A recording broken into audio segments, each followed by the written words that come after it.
Hi guys, this is Ahmed Rahman. आपका मेज़बान, आपका दोस्त, आपका भाई, आपका टीचर। उम्मीद करता हूँ सब खैरियत से होंगे। जैसा कि आपको मालूम है कि फेडरल बोर्ड के पेपर्स आज ख़त्म हो चुके हैं। जस्ट प्रैक्टिकल के पेपर्स बाकी बच गए हैं। तो बहुत सारे स्टूडेंट्स, बहुत सारे पेरेंट्स मुझसे ये क्वेश्चन कर रहे हैं कि बच्चे को कौन सा बोर्ड डिसाइड करना चाहिए, वेदर ही और she have to go to federal board और मुल्तान बोर्ड। तो मैं किसी बोर्ड के हक में या उसके अगेंस्ट नहीं बोलने आया। मैं जस्ट आपको बताने आया हूँ कि किस बोर्ड की क्या करेक्टरिस्टिक्स हैं और कहाँ पर आपका बच्चा सही तरह से फ्लरिश कर सकता है। ये मेरा अपना ओपिनियन है। मेरा ओपिनियन गलत भी हो सकता है, आपका ओपिनियन भी हो सकता है। तो अपार्ट फ्रॉम दिस, सबसे पहले अगर हम बात करें फेडरल बोर्ड और मुल्तान बोर्ड के एक्सपेंसेस की, तो मुल्तान बोर्ड का जो एक्सपेंस है वो लिटिल बिट हाई है, बिकॉज प्राइवेट कॉलेजेस आपको वहाँ फ़ी पे करनी पड़ती है। बेशक जितने मर्ज़ी आपके मार्क्स हों, जितनी मर्ज़ी आपको वो कंसेशन कर दें, बट यू हैव टू पे the fee, and which is I think about on an average 70,000 to 80,000 होती है। और अगर आपके बच्चे का मेरिट नहीं है तो वो 1 लाख से अबव चली जाएगी। इसके साथ साथ जो ट्रांसपोर्ट होती है उनकी, वो भी पूरे साल का कॉस्ट होता है 30,000 आई थिंक। और अगर आपका बच्चा मोटरसाइकिल पे जाता है तो उसके भी एक्सपेंसेस आपको बियर करने होते हैं। अगर हम बात करें फेडरल बोर्ड की, तो फेडरल बोर्ड में जो है वो इतनी ज़्यादा फ़ी नहीं होती। अगर आप आर्मी पर्सन हैं तो एपीएस में आपके लिए बहुत अच्छा एक अपॉर्चुनिटी है आपके लिए कि वहाँ पर फ़ी कम होती है। सेकंड नंबर पर जिन बच्चों के मार्क्स अच्छे होते हैं, जो मैट्रिक में अच्छे पोजीशंस पे होते हैं, तो डेफिनेट बात है उनको वहाँ पर स्कॉलरशिप भी मिल जाता है। इसके साथ साथ जो फेडरल कॉलेजेस हैं, जो एफजी कॉलेजेस हैं, वहाँ पर फ़ी पूरे साल की 12 से 14 हज़ार है, जो कि बहुत ज़्यादा नॉमिनल है। और वहाँ पर जो टीचर्स हैं वो भी हाईली क्वालिफाइड हैं, क्योंकि वो फेडरल पब्लिक सर्विस कमीशन के थ्रू आते हैं। तो in my opinion federal colleges are best. थोड़ा सा वहाँ पर टेस्ट सेशन इतना स्ट्रॉन्ग नहीं होता, बट वहाँ पर टीचर्स बहुत काबिल होते हैं। मैं खुद वहाँ से पढ़ा हूँ, तो टीचर्स बहुत मेहनत करवाते हैं, तो कॉन्सेप्ट बहुत अच्छा क्लियर होता है। सेकेंड नंबर पे ये बात कि पढ़ाई कैसी होती है फेडरल बोर्ड और मुल्तान बोर्ड की। फेडरल बोर्ड में टोटली कॉन्सेप्ट पे चलते हैं वो लोग। कॉन्सेप्ट से आगे वो एक और फर्दर स्टेप पे आ गए, that is known as S L O based examination. वहाँ पर जस्ट आपको टॉपिक्स दिए जाते हैं, बुक्स असाइन की जाती हैं, you have to prepare that topic from all the books.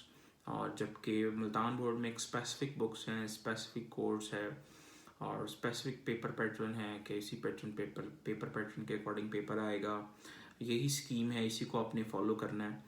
तो अगर आप कॉन्सेप्ट वाइज बात करेंगे तो federal board is much conceptual as compare to Multan board. No doubt Multan board ने भी अब कॉन्सेप्चुअल एग्जामिनेशन स्टार्ट कर दी है, लेकिन अभी वो स्टेज पे नहीं पहुंच पाए जिस स्टेज पे फेडरल बोर्ड पहुंच चुका है। इसके साथ साथ अगर हम पेपर पैटर्न की बात करें, तो जो फेडरल बोर्ड का पेपर पैटर्न है इट्स क्वाइट सिंपल। छोटा सा पेपर होता है, मतलब अगर मैट्रिक की बात करें तो 11 शॉर्ट क्वेश्चन होते हैं, एफएससी की बात करें तो 14 शॉर्ट क्वेश्चन होते हैं, 3 लॉन्ग क्वेश्चन होते हैं। और तमाम की तमाम चीज़ें 3 आवर्स में अटैम्प्ट करनी होती हैं, जो कि बहुत ईजी है एक स्टूडेंट के लिए, एक नॉर्मल स्टूडेंट के लिए उसको करना। लेकिन अगर हम मुल्तान बोर्ड की बात करें तो बहुत सारे बच्चे जो फेडरल बोर्ड से मुल्तान बोर्ड शिफ्ट होते हैं, तो उनका सबसे बड़ा जो इशू आता है वो ये आता है कि वो लोग जो पेपर है वो क्योंकि बहुत लेंथी हो जाता है, उनका 22 शॉर्ट क्वेश्चन होते हैं, मतलब 4 लॉन्ग क्वेश्चन होते हैं, उसके भी पार्ट होते हैं ए और बी, जो कि 4 4 नंबर के होते हैं। तो बच्चों के लिए बहुत ज़्यादा मुश्किल हो जाता है उसको अटैम्प्ट करना, क्योंकि उसका टाइम भी 3 3 घंटे का होता है, उसका भी टाइम 3 घंटे का होता है। तो बच्चे जो हैं वो अटैम्प्ट करने में मतलब कुछ ना कुछ क्वेश्चन का पार्ट उनका रह जाता है अगर वो सही तरह से प्रैक्टिस करके ना आ जाए। सेकंड नंबर पे ये बात कि मुल्तान बोर्ड के जो क्वेश्चंस होते हैं वो थोड़े से सिंपल होते हैं, फेडरल बोर्ड के थोड़े से कॉन्सेप्चुअल होते हैं। लेकिन अगर आप मुल्तान बोर्ड की बात करें तो वहाँ पर आपने जो बुक में चीज़ दी गई है, मोस्टली टीचर्स क्योंकि उसी को चेक करते हैं, उसी को फॉलो करते हैं, तो आपको वही लिखना होता है। लेकिन फेडरल बोर्ड में की एज है छोटा सा कि वहाँ पर आप अपनी मर्ज़ी से जो आपको बेस्ट आंसर लगता है, जो आपको आपके कॉन्सेप्ट के अकॉर्डिंग जो आंसर ठीक लगता है, आप वो लिखते हैं और उसके आपको मार्क्स मिलते हैं। इसके साथ साथ मुल्तान बोर्ड और फेडरल बोर्ड की हम एक और बात करें तो मुल्तान बोर्ड के अंदर जो पेपर होता है, जो क्वेश्चन पेपर होता है, उसमें फ़िज़िक्स के फार्मूलाज, केमिस्ट्री के कुछ आप कह लें कि केमिकल रिएक्शंस या फिर atomic mass, formula mass, whatsoever जितनी भी चीज़ें होती हैं वो नहीं दी गई होती हैं, आपको एज इट इज़ सॉल्व करना होता है। लेकिन फेडरल बोर्ड के अंदर अब बहुत अच्छा सिस्टम है कि वो जो भी न्यूमेरिकल देते हैं, जो भी केमिस्ट्री से रिलेटेड हो या फिजिक्स से रिलेटेड हो, उसके वो फार्मूलाज भी प्रोवाइड करते हैं ताकि बच्चे को सॉल्व करने में आसानी हो। इसके साथ साथ अगर हम पेपर पैटर्न की बात करें तो अब फेडरल बोर्ड का पेपर पैटर्न काफ़ी ज़्यादा ईजी हो गया है।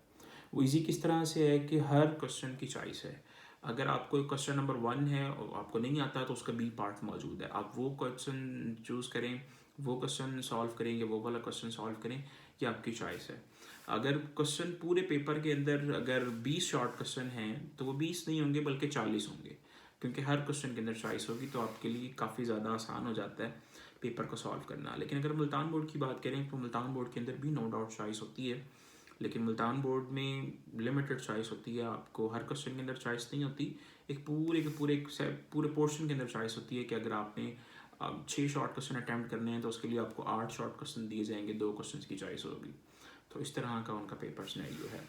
सेकेंड नंबर पे की बात कि बच्चों की सिक्योरिटी के हवाले से तो गालिबन कैंट एरिया ज़्यादा बेहतर है, जहाँ पर बॉयज़ और गर्ल्स इजीली आप उनको ट्रस्ट करके भेज सकते हैं कि वहाँ पर बच्चों का सच माहौल नहीं होता, कोई ग्रुपिंग वाला सिस्टम नहीं होता, क्योंकि कैंट एरिया में काफ़ी सारी रिस्ट्रिक्शंस होती हैं, तो वहाँ पर बच्चा काफ़ी सेफ हैंड्स में रहता है। ऑन द अदर हैंड अगर आप बात करेंगे प्राइवेट इंस्टीट्यूट्स की, तो वो क्योंकि शहर से थोड़ा दूर हैं, इनके गुलगस्त वाली साइड पे हैं या फिर मतलब थोड़ा दूर ही होते हैं, तो वहाँ पर और भी कॉलेजेस के स्टूडेंट्स होते हैं, बहुत सारी ऑर्गेनाइजेशंस होती हैं, तंजीमें होती हैं, जो कि अगर आपका बच्चा उस तरह का थोड़ा बहुत भी है तो वो बिगड़ सकता है।